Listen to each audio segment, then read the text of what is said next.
এর মধ্যে দিয়ে দেবো এবারে কেটে রাখা আলুগুলো।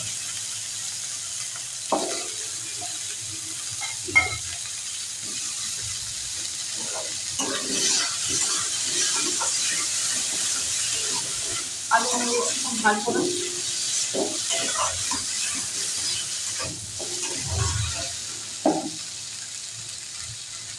এবার একই সঙ্গে দিয়ে দেবো একটু লাল লঙ্কার গুঁড়ো, ধনিয়া গুঁড়ো, আর দেবো জিরা গুঁড়ো, সামান্য একটু মরিচের গুঁড়ো, হলুদের গুঁড়ো, আর দেবো আদা বাটা, অল্প একটু আদা বাটা দিলাম।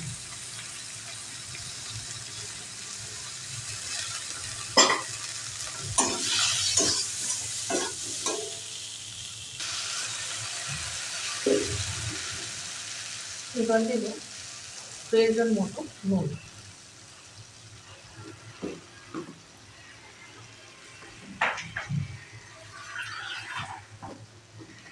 অল্প একটু জল দেবো।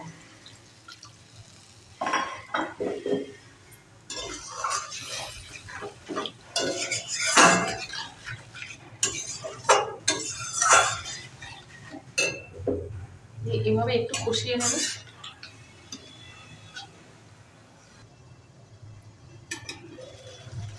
একটু কষিয়ে নিয়ে মোটামুটি এবার বেশি করে জলটা দেবো। আমি এর মধ্যে ফুলকপিটা দিয়ে দেবো।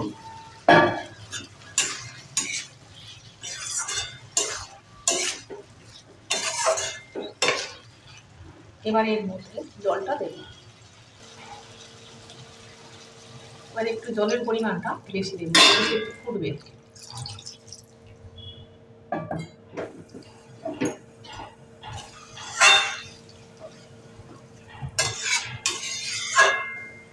এবার একটু বেশি ফুটে গেলে মাছ আর বড়িটা দিয়ে দেবো।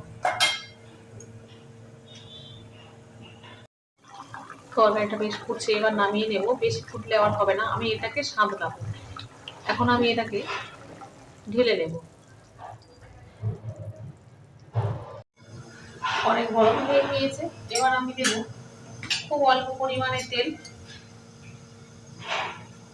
সামান্য একটু তেল দেব।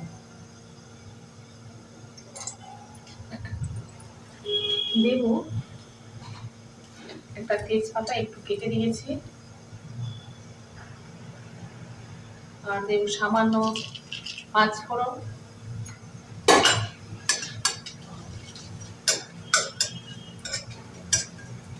একটু ভাজা ভাজা হলে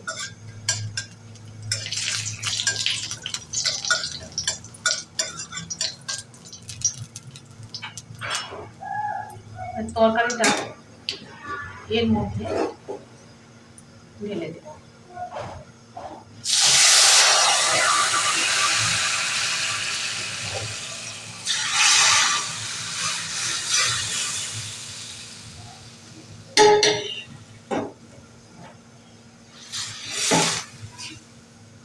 এবারে এর মধ্যে ভেজে রাখা বড়ি আর মাছটা দিয়ে দেব।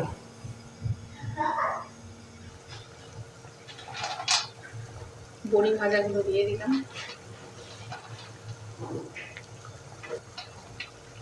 আর দেব মাছ।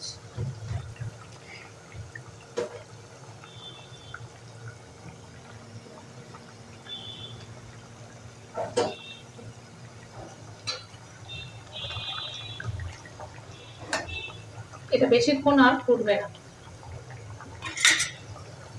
5 থেকে 7 মিনিট ফুটলেই যথেষ্ট। আগে থেকে একটু ধনিয়া পাতা দিয়ে দিলাম, সঙ্গে সঙ্গে দিলে একটু বেশি কাঁচা গন্ধ হয়।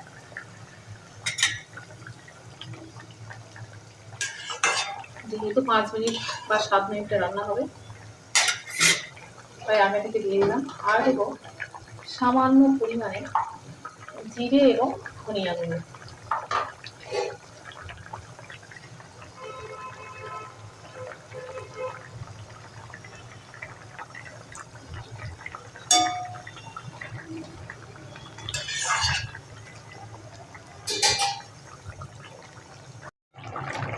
বন্ধুরা, রান্নাটা একদম হয়ে গিয়েছে, তরকারিটা একদম রেডি। বড়িগুলোও খুব সুন্দর সিদ্ধ হয়েছে, একটু অল্পতেই সিদ্ধ হয়ে গেল। যাই হোক, আমি যেভাবে রান্না করি সেভাবে আমি দেখালাম। আমি যেমন পারি তেমনভাবেই রান্না করি।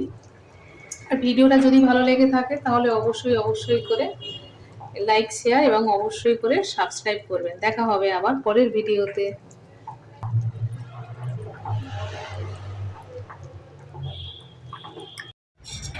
ফুলকপি দেবো? কোন জায়গাটা দেবো? এখানে এখানে একটা মাছ আমি দিচ্ছি, তুমি পারবে না, গরম। আচ্ছা, আমি মাছ একটা তুলে দিচ্ছি। এই বড় মাছটা আমি ছাড়িয়ে দেবো। হ্যাঁ, এখানে দিই। আর একটা ফুলকপি দিই। হ্যাঁ দাও। এক পিস আলু দিয়েছি। বাবান, খেয়ে বলো তো কেমন হয়েছে তরকারিটা। খাও, অসাধারণ। ওটা না, তরকারি দেখলে হবে না, খেয়ে দেখো। খেয়ে দেখো। নাও দেখো, আমি একটু ভাত মিশিয়ে দিই। মাছ ছাড়িয়ে দেবো। দেখো কেমন হয়েছে মা। কেমন হয়েছে বলো? ভালো হয়েছে মা, তরকারি ভালো হয়েছে। তোমার জন্য এরকম রান্না করে দেবো, এই মাছ পেলে তুমি খুশি হবে। আচ্ছা।